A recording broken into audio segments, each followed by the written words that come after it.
Hello, everybody. My name is Kim Daniels, and I am the director of the Initiative on Catholic Social Thought and Public Life here at Georgetown University. We work here at the initiative to bring the principles of Catholic social thought to national and global conversations, to build bridges across political and religious and ideological divides, and to help a new generation see their Catholic faith as central to their life and work.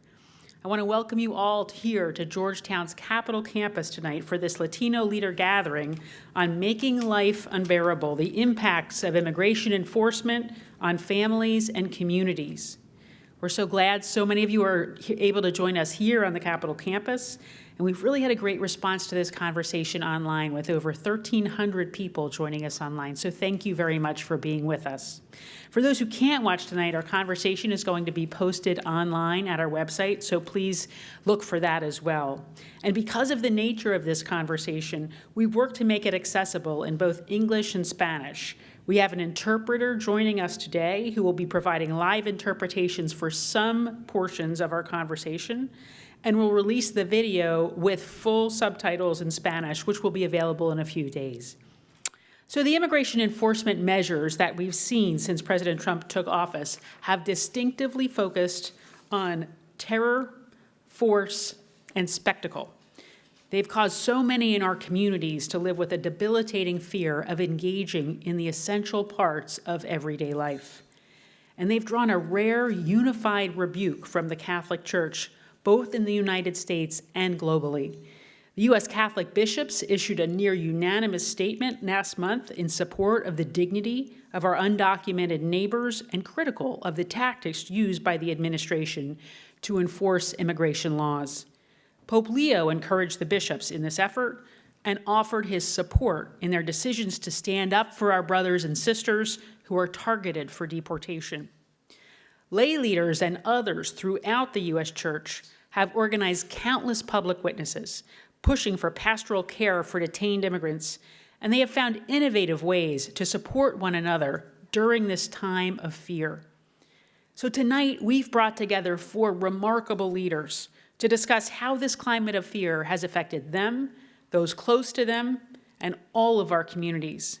They are Yolanda Chavez, a theologian and pastoral leader whose work is shaped by decades of accompanying migrant women in Los Angeles and by her own experience of being forcibly returned to Mexico. Her research and writing explore how communities facing persecution and fear reveal the gospel through resilience, dignity, and spiritual creativity at the margins. Paula Fitzgerald, the executive director of Ayuda, an organization that works to increase the availability of direct legal, social, and language services for more than 3,000 low-income immigrants annually, is here with us tonight. She was awarded the 2023 John Thompson Jr. Legacy of a Dream Award from Georgetown University for this work. Rosa Reyes, the director of the DREAM Partnership and a student success advisor at Trinity Washington University, where she provides programming and services to support Trinity's immigrant students, is also with us here tonight. And finally, Roxana Rueda Moreno, a community leader with Escali, which is an organization in the Chicago area that forms young Latinos in the Catholic faith to be transformative leaders. Her community in the Chicago area has been severely affected by recent immigration enforcement actions.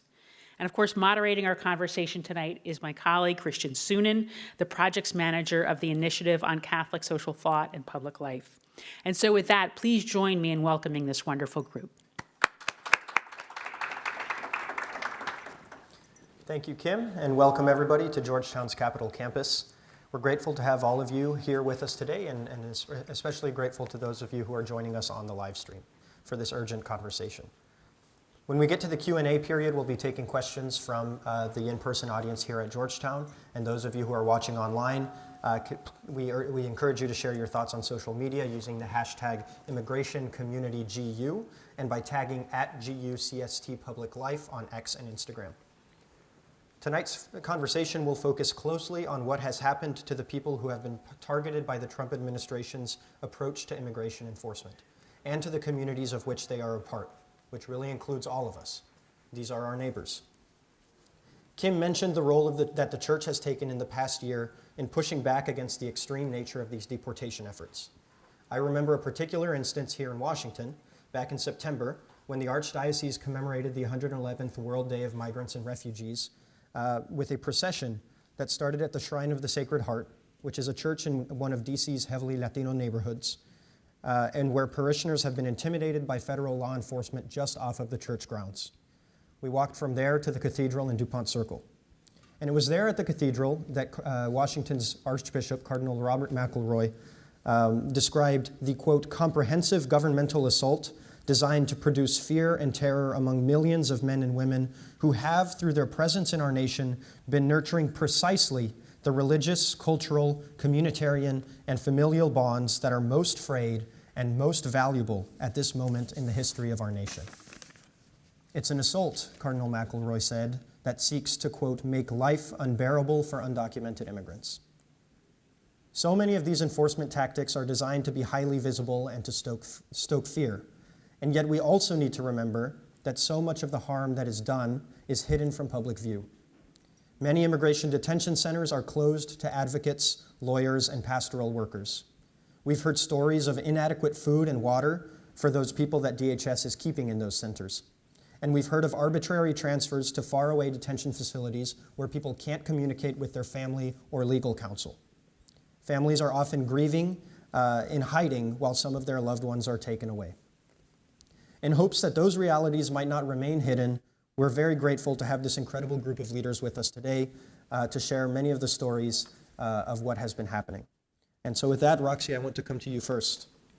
How has life changed for you and for your community since the start of the Trump administration and since it's intensified its immigration enforcement and deportation efforts? Thank you, Christian. I would begin by saying that life has changed drastically, if that's enough of a word to describe it. I would say that since the increased immigration enforcement, our communities, our families are living in constant fear and anxiety. And it's a fear that shakes you. And it's not a fear of we're doing something wrong, but it's the fear of being at the wrong place, at the wrong time. You see parents hesitating to bring their children to school, families choosing to stay home from work, daily activities being interrupted because they're no longer safe. Things that are normal, such as going to the grocery store, doing laundry, even attending mass. Simply the idea that existing in public is now a risk to our people, and we are living in an environment that's controlled by fear. Thank you, Roxy. Yolanda, I want to turn to you now. How has life changed for you and your community since the Trump administration intensified its immigration enforcement and deportation efforts? No ha sido solo un cambio de políticas de migración. Esto ha sido una violencia sistemática que ha herido a nuestra comunidad desde dentro. Okay, perfect. So it has not just having changed in immigration policies. This has been a systemic violence inside of them. Cuando se altera la vida cotidiana de una familia o de una comunidad, algo se rompe. So when the daily life of families quotidian is disrupted, something is broken. Y esta administración desencadenó no solamente esta violencia, sino un racismo que destruye la confianza básica que sostiene a cualquier comunidad humana. Okay, so so this structure, this is kind of racism that destroys the system in their families. Y en mi caso personal, me despojó de muchas cosas. So in my personal case, it rid me myself for many things. De trabajo, de historia, de hogar, de comunidad, de pertenencia. For house, my home, history, and the community belonging. y esto obliga a replantearse dónde se sostiene realmente la dignidad de los seres humanos. So in this case, this forced us to reconsider where the dignity of human beings is truly based. Thank you. Rosa, I'd like to come to you now with the same question. How has life changed for you and for your community since the beginning of these intensified immigration enforcement efforts? Yeah, thank you for your question. I think my life has changed in so many ways, Now I'm witnessing things that I wish I didn't have to. I'm having to have conversations that I wish I didn't have to. I'm having to advise on topics and decisions that are difficult decisions that I wish I didn't have to advise either families, students, community members on. And so it's like being forced to have this difficult decisions, difficult conversations. I think regardless of your immigration status, everybody's being affected in one way or another. I think U.S. citizens are also being affected, are having to walk around with their passports or with copies or their birth certificates or things like that. So I think it has impacted the community so much regardless of their status, and even in small and huge ways. Like I literally was talking to my students the other week and they were so excited about they were gonna go to this concert. And then I asked them, oh, how did the concert go? They were like, oh, it got canceled because of the ICE activity in the area, because they were gonna go see a Latino performer, right? And so in order to safeguard the community, they canceled the concert. Now the students themselves were US citizens, and now they came and go to a concert and have fun and be regular 19, 20-year-olds in college, right? So even in small, silly ways like that, it's just changing and impacting everybody, again, regardless of their status. And finally, Paula, the same question to you. How have you seen your life, the life of your community, impacted by these changes?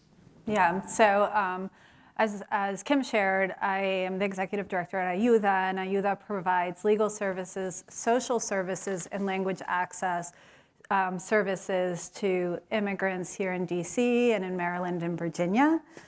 So since the beginning of the administration and the increase in ICE activity, like the other panelists have mentioned, the amount of fear in the community, we received at the beginning so many calls from schools, from places of worship. What can we do to protect our spaces so that our community can continue to come here and be safe?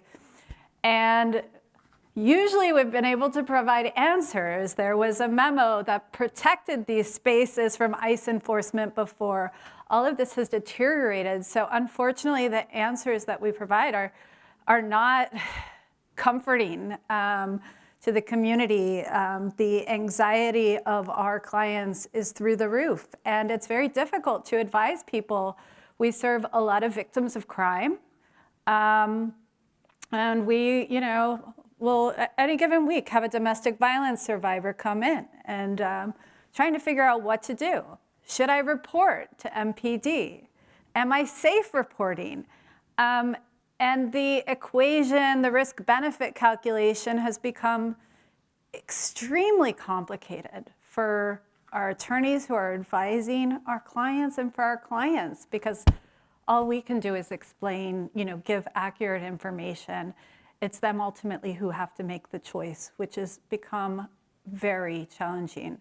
We have worked with law enforcement for years to build up protections for our community, and they've been torn away so quickly.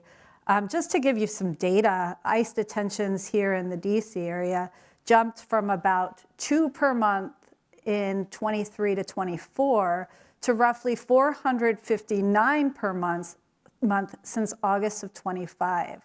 So it's been an exponential surge that people see, feel in their neighborhoods and workplaces, and that people in the area are experiencing. It's been mentioned, people being afraid to send their children to school. I had many people reach out to me, can you talk to the families, can you let them know? But what do we say? I can't tell you it's safe, because there is rampant ICE activity, and ICE is using methods they never really, or they didn't use before in the same way, because there were protections. People are hesitating before going to get medical care. People who are trafficked or subject to labor exploitation are not reporting it. People who already were in states of vulnerability have become more vulnerable, and that makes our society less safe as a whole. Access to basic rights, justice, education, healthcare. Roxy, I want to come back to you and hear a little bit more about what is happening in Chicago. You're a community leader at Iskali, an organization in the Chicago area that ministers to Hispanic and Latino youth. And the stories I've heard from those who are close to Iskali are heartbreaking. Can you tell us a little bit more about what's happening in Chicago and especially how it has affected those who are close to you? Thank you, Christian. Yes, as I mentioned very briefly, and the other panelists have mentioned, the situation generally, I would say the situation right now in Chicago is something that we've never experienced before, or that we didn't think it would get to that point. The fear is something that has honestly shaken the community to our core. And it's a fear that follows you. It follows you everywhere, into your kitchen, into your workplace, into your church. And you see it a lot we've seen a lot of the raid activity. At one point, it was every single day, back to back. You would open up social media and hundreds of sightings, hundreds of reportings. We've seen helicopter raids, apartment complexes being raided while families were sleeping, babies being zip-tied in the middle of the night, hundreds of warrantless arrests. My home parish back at home was surrounded by federal officers during the mass service. And just to imagine the fear of the people who are there in hopes of having some sense of community in a place that feels safe, in a place that unites us, where we're united, where we're together, that was deteriorated, as you were saying. And I think it all became more deeply personal for me on October 9th when my uncle was detained. I remember that morning, as I was doing every day, just sending posts to my family, be safe in this area, there's activity in this neighborhood. And I sent a picture to our family group chat. And my brother texts back and he says, "That's my uncle." And I go back to look at the picture, I zoom in, and it hits me because there's thousands of people posting, thousands of people sharing that. I didn't think. So when I realized it was my uncle, I began to search. I went on the ICE locator website that they provide to look for detained persons, and no luck. I searched for 1 month. I called hospitals. I called detention centers, hoping that somebody would give me an answer, that somebody would give me news. A month later, I was able to locate him, thanks be to God, and came to find out that he was in a different state. I remember the first time that we spoke over the video system that they have, and just seeing the look on his face, the look of sorrow, of desperation, him telling me, "Ya no quiero estar aquí. ¿Cuándo me van a dejar ir a mi casa? You know, when will I be able to go home?" And not being able to give him the answer, not being able to say, like, "I'm gonna find you a lawyer," because I don't have that. You know, and thousands of families share that same anxiety of not being able to provide for their loved ones legal aid. Pro bono lawyers are overwhelmed with work, backed up, and it makes you almost feel helpless in such a situation. I found out from him that his health is in a really delicate condition, and just having to sit here from home miles away, not knowing whether he is okay, knowing that he does not have access to proper medication, the necessary health care that he needs to ensure that he is safe. We've seen other people who in detention centers have suffered, pregnant women, people of older age who are really suffering because they're not receiving the medical attention that is necessary. And at Iskali, the community that I am a part of, we have come to see this pain and this suffering up close. Just last week and during Thanksgiving, some of our youth members visited some of the families affected by the immigration raids and detentions in our community. One of those families was a mother who is now raising her daughter who has severe autism alone. She spoke about the isolation, the loneliness, the emptiness that fills their home after the arrest of her husband. And yet she spoke with so much courage and so much faith and hope that God would get her through this. There was also a family who was visited, the family of a man who was killed by federal officers in September in our city. And the suffering and desperation in that home, I think, is beyond what words could explain. The damage that has been done to those children, to the mother as a wife, is irreversible. It's something that we can't give them back. You know, children wondering, ¿Cuándo va a regresar papá? When will my dad be back home? The silent burdens that mothers carry, the trauma that these families are left behind. And those are only some of the stories that, you know, we carry as a city, as a community, stories filled with pain, sorrow, uncertainty, but they're also stories of resilience and faith and courage of a community that refuses to let go. We are holding on to each other as much as we can, and we're choosing to live in hope because, you know, that's where we can stand from now. Well, Roxy, I'm so sorry to hear all of that. And it's unfortunately one of these things that we hear over and over, that the practices in detention are made so that the conditions are so insupportable that a person agrees to be deported rather than to fight their case. And so thank you for sharing that, and I'm so sorry to hear it, and all of your community is in our prayers. The church has gained attention because of the intensity, or Chicago has gained attention because of the intensity of immigration enforcement, but also because of the activity of the church there. You know, there have been delegations visiting detention facilities, trying to provide pastoral care to the people who are there. And your community at Iskali is a faith-based community. Can you talk a little bit about the role of faith as your community experiences and responds to these crises? Yes, thank you so much. Just to touch on the first point that you made, I was actually there when hundreds of people showed up to go visit the Broadview Detention Center to try and basically beg the federal officers to let the clergy in, to bring the Eucharist to the people that are detained. And I remember I would say frustration, the sadness, the anxiety that filled that outside place, the people just hoping. And I remember telling myself, if my uncle is in there, I would hope that he could be in the presence of Jesus, that he too could receive this, because if the world is gonna neglect our people respect and the human dignity that they have, we must extend that to them. You know, we must bring it to them. And in Iskali, I would say that we have stepped with what we have.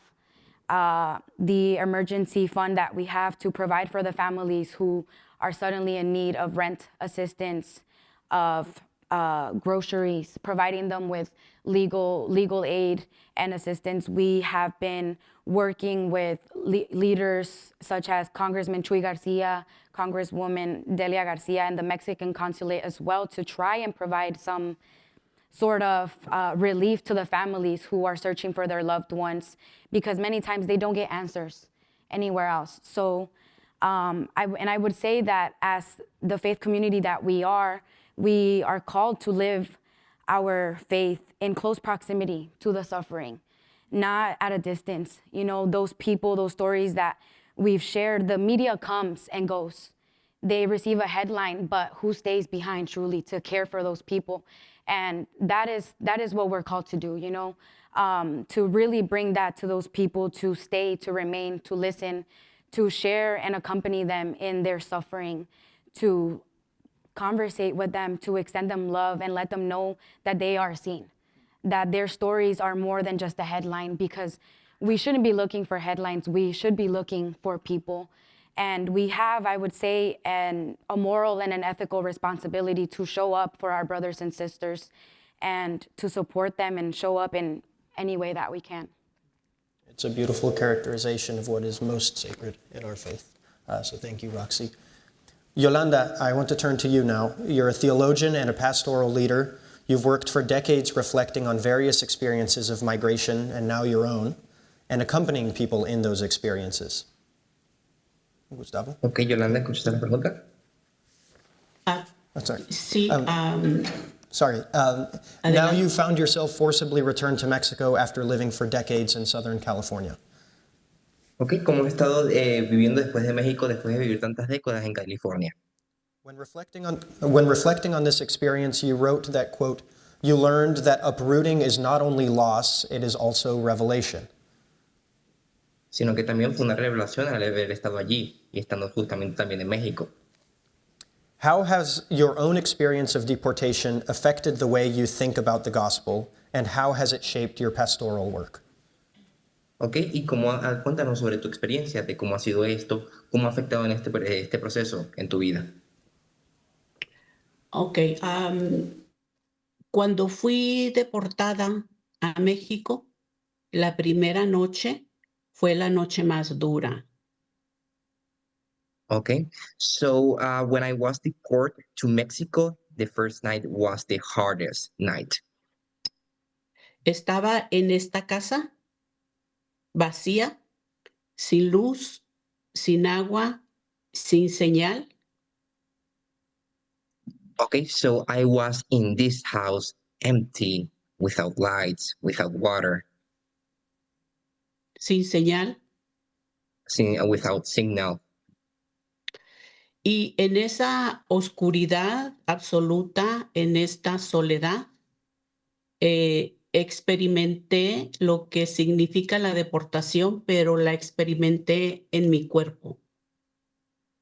Okay, so in this absolutely darkness, I experienced this truly deportation is, but in my body. Y lloré mucho, pensando que estaba completamente sola. Okay, so I cried a lot, thinking that I was alone.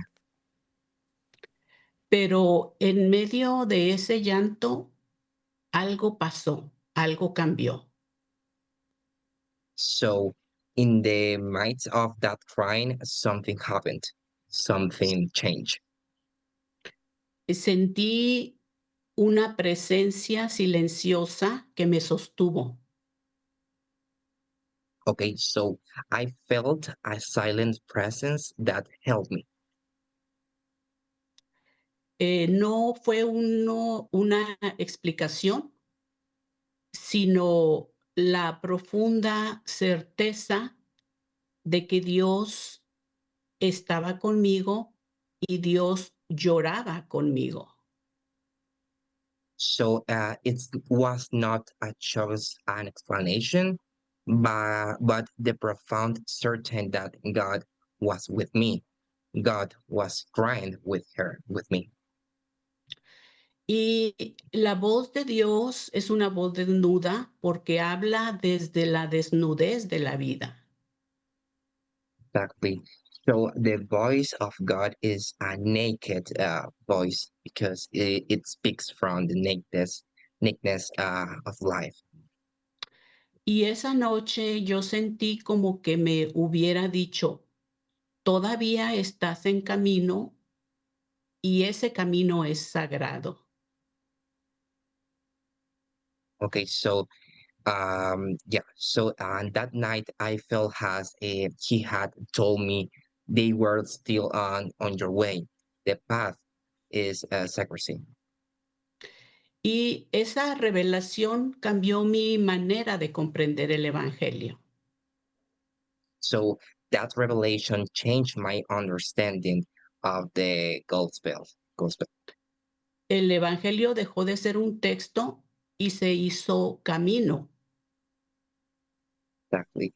So the gospel ceased to be a text and became a path.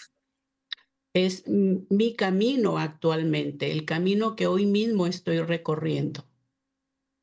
So this is actually my currently path, the path that I'm walking today.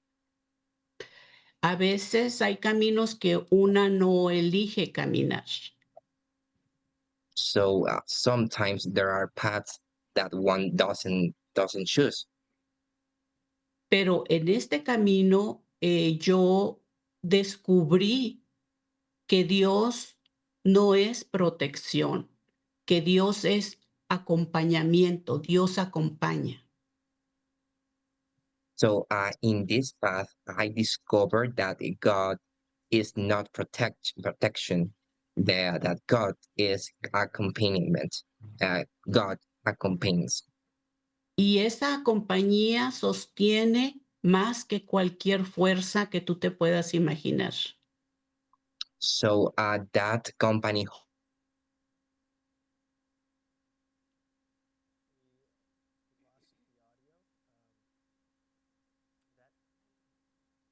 That company sustains one more than any force than we can imagine. Exactamente. Oh, thank you. Esa Okay. fuerza es lo que nos sostiene más de lo que imaginamos.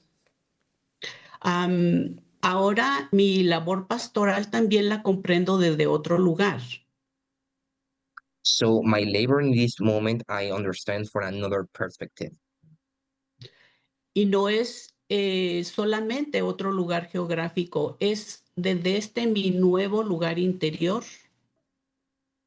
And it's not for another geographical place from this. It's a new inner place.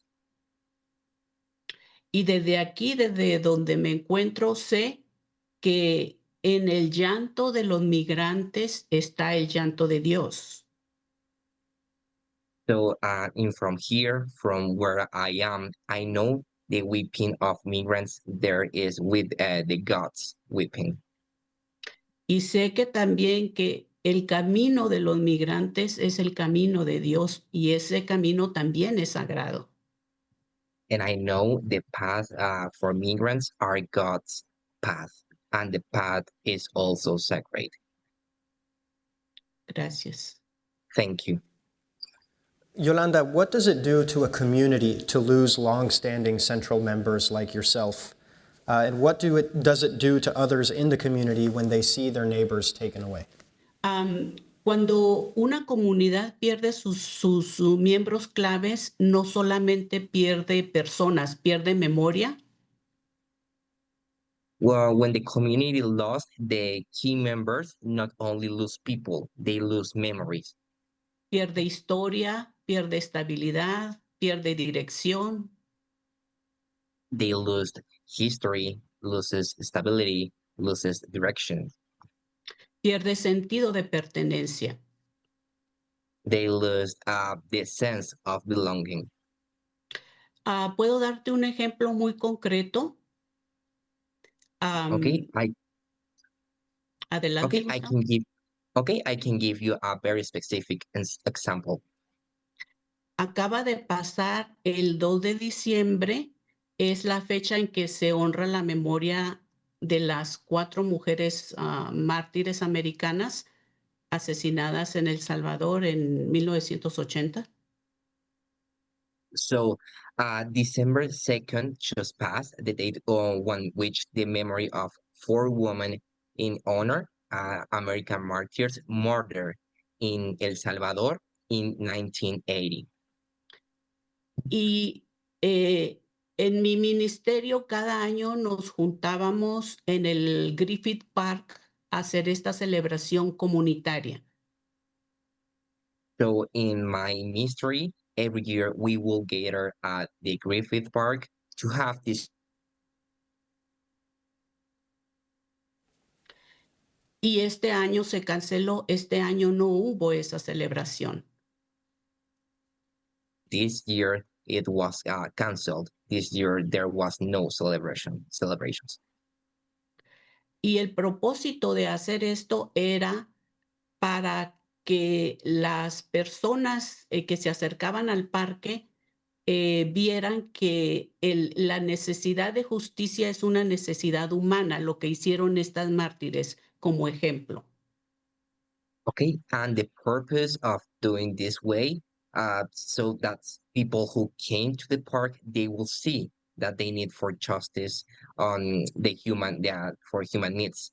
And this Martis did an example, for example. Y este año no hubo esta celebración, entonces esa dirección hacia donde se podía construir en la comunidad el amor, la justicia, la empatía, probablemente se pierda. Okay, so this year there was no celebration. That direction towards where justice could be built in a community with love and justice, so it could be lost for the time. Desde mi deportación, muchas actividades que hacíamos en comunidad han dejado de hacerse. Since my deportations, too many activities that were used to has community have stopped. Las mujeres de mi ministerio están muy tristes, están desanimadas. Okay, the women in my ministry are very sad. They are discouraged. Y los jóvenes, los niños, están viendo esto. So the young people, the kids are seeing this. Y están viendo que cómo todas estas celebraciones han dejado de hacerse, ¿no? Okay, and they are watching those celebrations, sorry, they have stopped happening. Gracias. Thank you. Thank you, Yolanda. Rosa, I want to turn it over to you. Yolanda just was talking about young people, and you work with the young people you mentioned earlier. So a lot of the things that young people do they're now not able to do, leading a normal life.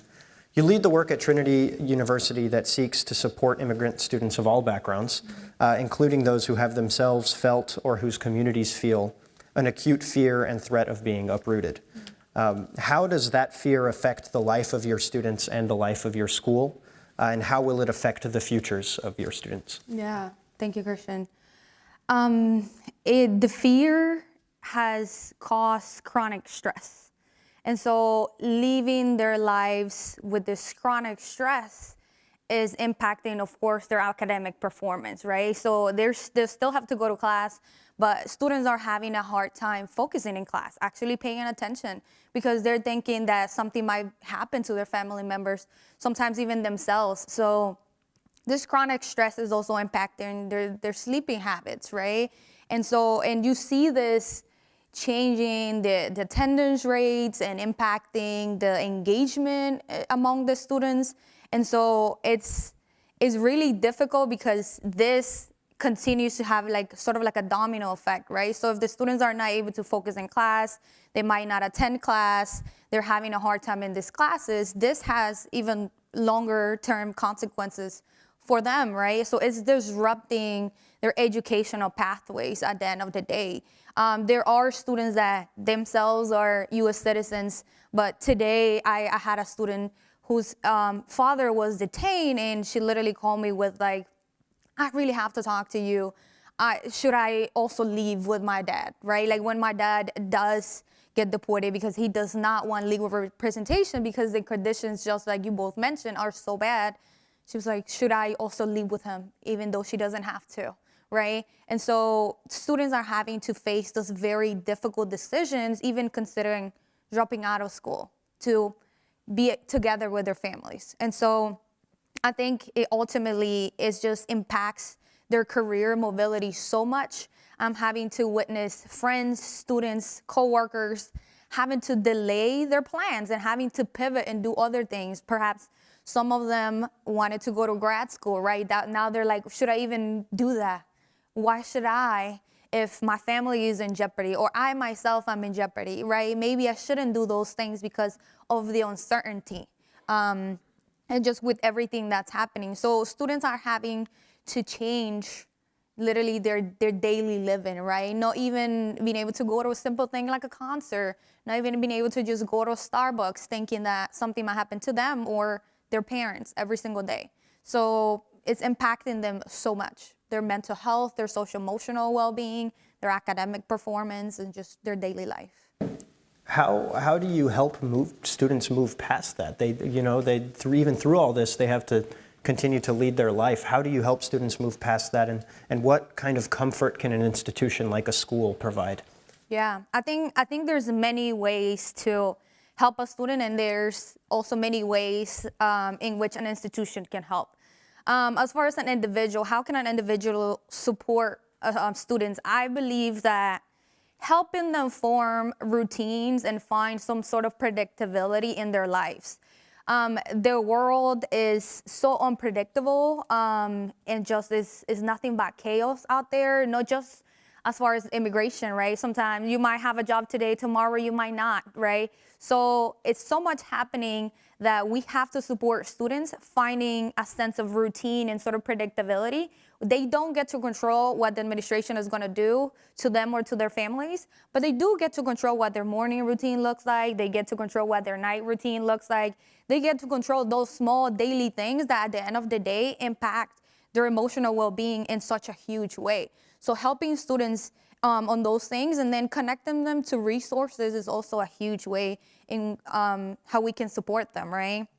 Having immigration clinics, having connections with organizations such as Ayuda, right? To give the students these resources that they need, because you are going to be that person that they're gonna call and pick up the phone and be like, what do I do now? Helping students actually create an emergency preparedness plan that everybody should have now. So if you're ever impacted, you have a better sense of how to respond to that emergency.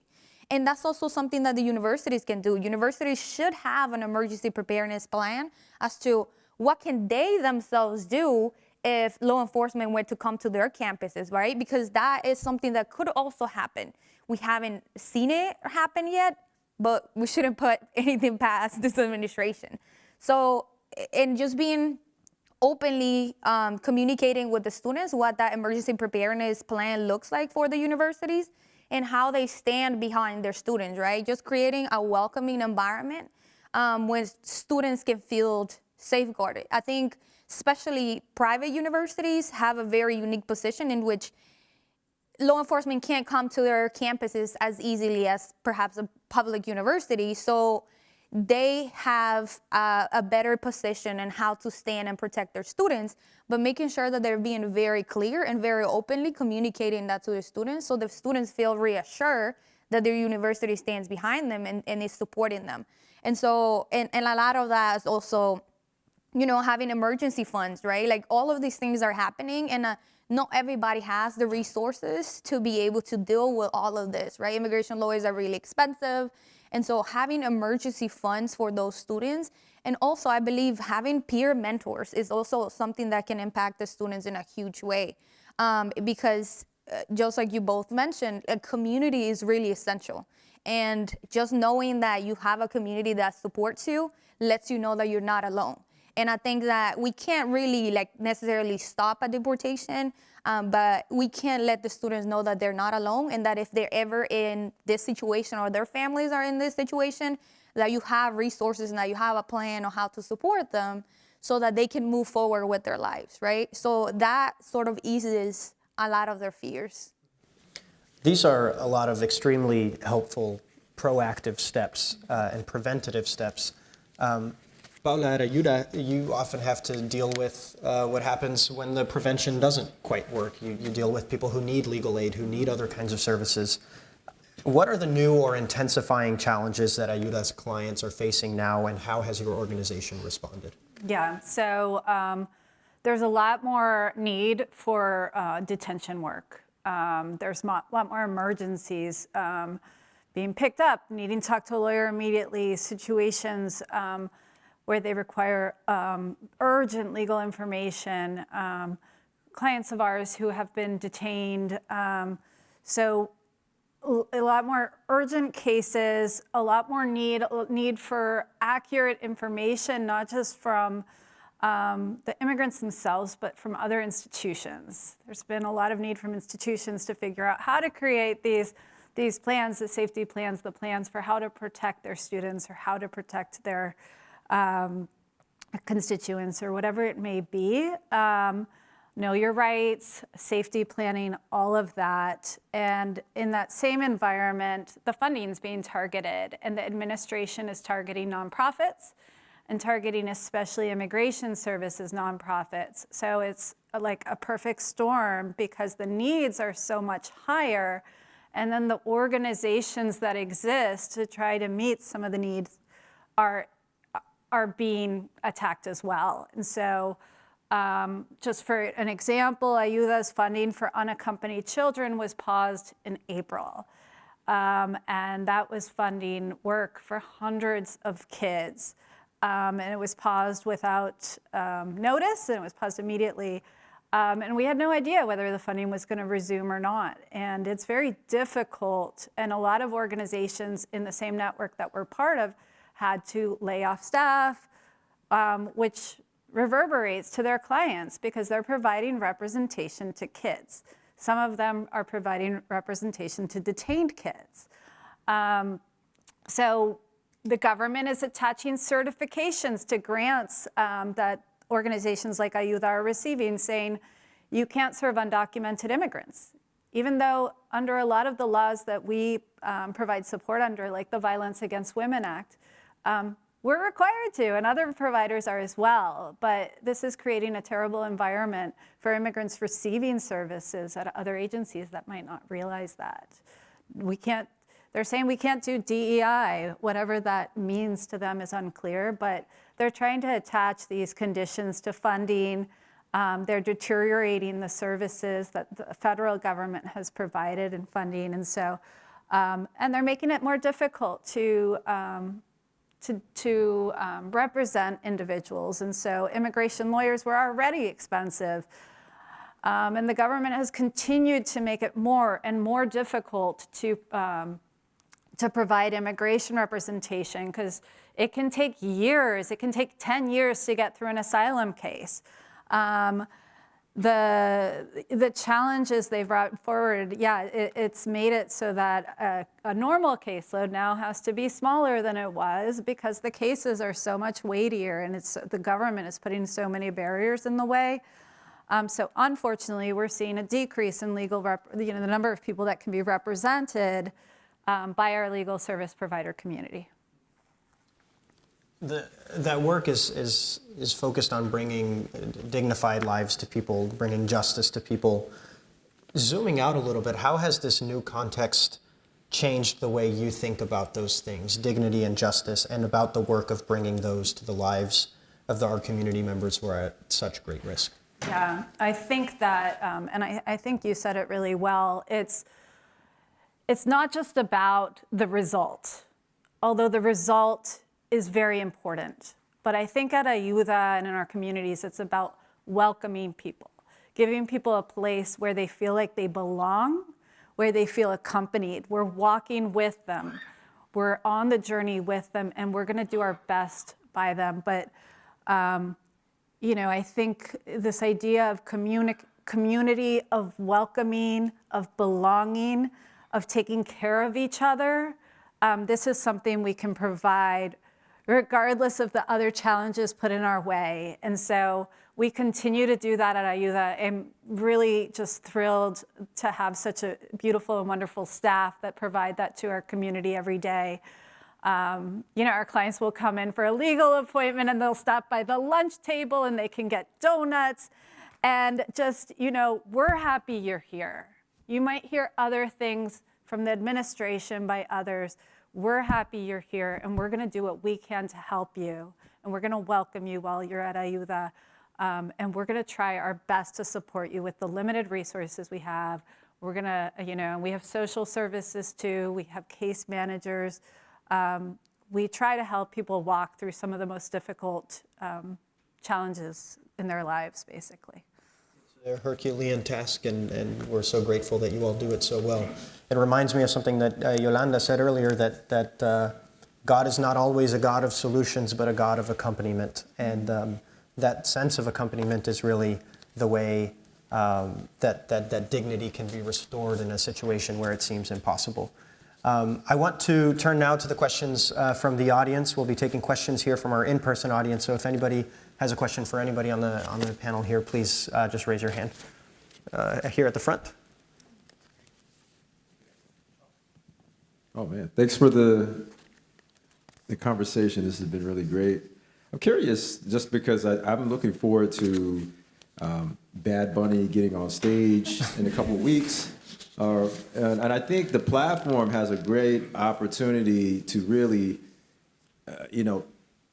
connect with a lot of people and a lot of great different messaging. I'm just curious if there was something you would like to see out of that performance. What would you integrate in, what would you like talk, if you could just whisper his ear and say, hey, could you make sure in the small window you can implement this in your performance? What kind of creative messaging would you like to see? Who's the biggest Bad Bunny fan on the stage? I feel like I'm gonna put myself out here. Go for it, Rosa. Listen, you said about Bunny. I was like, you and I both are ready for this concert. You and I both. I've never been into football, but I will be unlocked on that TV for sure. So I think that, and this is the conversation I was having with my friends, and I was like, you guys, this is gonna be huge. You gotta do a watch party for this. And I think just him being an artist that refuses to pretty much sing in English, I think that is a big statement. And I think being on that platform, refusing to sing in English and just doing it in Spanish, and being Puerto Rican, just being who he is, I feel like just all of those things are big statements on their own. And I think that's what there's been a lot of backlash, because people know that just the fact that he's doing it is already a huge statement. And a lot of his music has a lot of resistance in it. He literally, just thinking of his latest album, Lo que le pasó a Hawaii. It's just talking about, what happened to Hawaii, and he doesn't want that to happen to PR. And so I think that even if he doesn't do a whole prop, I think just him being on that stage, speaking Spanish and using his music as a form of resistance, I think that's huge. And even though ICE was like, we're gonna be there, and I was like, okay, you can be there, fine. But we're still gonna have a great time. And I think it's gonna bring joy to the community to see an artist that we love and that represents us and that stands on business. I think just even that, I think would do it for all of us, honestly. I would Yeah, go ahead. I mean, I'm not the biggest fan, but I guess you said if I could whisper in his ear and have that window open for what we would like to see, I feel like him having such a big platform and such a big opportunity to represent the Latino community, I think that it is the moment when we are called to live boldly, to speak boldly, because from the comfort of our chair, from the comfort of silence, I don't think that we can make a difference. So I think I would say yes, shout out all the Latino countries that you can. Every time that Latino performers perform, they shout out all these countries, so continuing to do that, continuing to maybe give a message of hope, right, to the people, because you have the platform to do so. And I think that not just for him, but for all the people out there that have the opportunity, whether it's on social media, at their workplace, in their career, to be able to shed light on what's happening. I think that now is the time to speak boldly. We stand up and speak boldly for so many other things, but what's happening in our communities is truly devastating. So I would say, yes, him being up there, right, and representing the Latino community, as Rosa mentioned, it's so big for us, but be bold, speak boldly, representanos con honor, right? Let these people know that we are here, and we are proud immigrants, we are proud daughters and sons of immigrant parents, and the world needs to know that. And on such a big platform, it's how could you not, Don't, no malgastes la oportunidad, because it's there. Any other questions? Yeah, Monica. Hi. Thank you all for speaking so beautifully and powerfully. I feel like we all universally heard that the community is in hiding, the community is in fear. But I'm curious if you guys could speak to what community care looks like in this moment. And then also for those of you who are in positions of providing services, how you continue to ensure the people you're serving have trust in you and in the system. Maybe let's start with trust, and Paula, I'll send that to you. Yeah, so I think, first of all, I think just on a neighbor community element, reaching out to people, making sure they're okay. It's not really a question of documentation or not documentation. At this point, if you look Latino, you're a target. And so I think I've seen like a lot of PTAs have decided we're gonna stand together as a community. We're going to do walking groups for the kids. Does your child need someone to walk them to school, you know, so you don't have to leave as much? But like seeing people, reaching out to support people. This is a time of crisis. And so just like you would in other times of crisis, you might bring someone food, right? You might help take care of their children. But reaching out kind of in that way, I think, I lost my train of thought there, but you know, some people have recorded ICE actions and interactions, and I think that there's a lot of help in that because, like on Ayuda's side, for example, we're doing some advocacy around the MPD's cooperation with ICE, but we need that hard proof.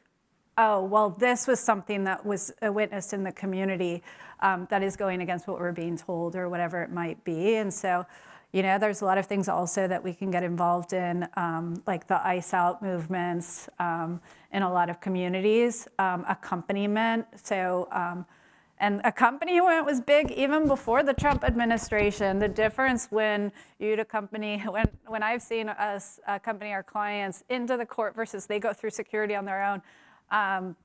So just a lot of people in the community have volunteered to accompany immigrants as they go to their court cases, as they go out in certain ways. And so I think that's a powerful form of support and solidarity as well. Unfortunately, we're nearing the end of our hour, but this actually, we can continue talking about this question as we move into our closing question, which is forward-looking. We're far from the end of this crisis. We're 1 year into this administration. But as we continue to move forward, how can our communities build back from this? How do we move forward? And I'll start maybe with you, Roxy, on that one. How do our communities build back from this? Thank you, Christian. I know that it can be daunting, right? The idea that we're far from the crisis. I feel like in our communities, sometimes the idea of like it's dying down, there's not a lot of activity can kind of make people feel like it's okay. But I would say that the way that we move forward and we rebuild is to continue choosing one another every single day, to continue showing up, as you mentioned, in solidarity, to continue doing those small things that help our communities, to offer our help. The cry of mothers grieving their children, the cries of families grieving their detained loved ones, to accompany those people in their pain, in their suffering. There's tons of emergency funds, as you said, to be able to seek those opportunities and do what we can ultimately, because that's the way that I would say we rebuild, by choosing one another over and over again. If we give up and if we, you know, throw the towel in, then we can't really bring hope to the people that need it. Rosa, the same question to you. How do we build back? Had to add to that. I think highlighting the resiliency of the community and the strengths that we have. And I literally did this today with my student, and I was like, you know how smart you are, how talented you are. Like, none of that knows the status. And so whether you do it here or you do it from anywhere else, like the US is not the only country in the world, you can bring your talent to anywhere. And so highlighting those skills and the resiliency, because the community has a huge amount of resiliency. We've been through a lot already, and we know how to build back. And so highlighting that for them so that they know and understand that, like, yes, we're going through a very rough time, but we know how to rebuild things. Like, we've done this. Like, parents have come here with nothing, no money, just their shirts on their back and their pants on. Like, that's all they've had, and they've built their lives here. So we can do that here and anywhere else. So just reminding people that, you know, there's a life after this. Like, it doesn't end with a deportation. Like, you can still live a good and fulfilling life anywhere, and just making sure that people understand that. Paula, any final thoughts on how to build back from this? Yeah, I think that right now is a time for courage. And in whatever place we sit and what we work, I think that if we proceed with courage and solidarity, we can make a difference. And so I think everyone has a part to play in that, not looking away and turning the other cheek when our community is suffering, standing up for them, speaking up for them, noticing the gaps in the room or the people who are missing. And I think holding on to hope, as you said, but hope in an active form. Hope as advocacy, hope as doing, hope as being part of the change, part of making everything better. Because I think the strength of the people is stronger than the strength of this administration. And so if we engage all of our strength and our love, I think we could make really an amazing movement. And finally, Yolanda, back to you. On that note of hope, I'd invite you to share the poem that you wrote reflecting on these experiences and to share some of that hope with us now. For those who are watching, the poem's translation is available on our website on the resources page as well. Yolanda, se lo paso. Ok. Solamente antes o un poco antes, yo creo, y hablo como iglesia, creo que la recuperación de esto va a venir desde abajo, como siempre el evangelio, ojalá siempre de abajo hacia arriba. Entonces, mucho de lo que dije aquí, de lo que quisiera seguir diciendo, por cuestión de tiempo voy a decirlo en este poema, que se llama Cuerpo Migrante de Cristo. Mi comunidad perseguida, vulnerada. Mi comunidad aterrorizada, herida, deshumanizada. Esa comunidad es el cuerpo de Cristo hoy. Son personas cuya fe no es ingenua, cuya esperanza no es emoción ni optimismo.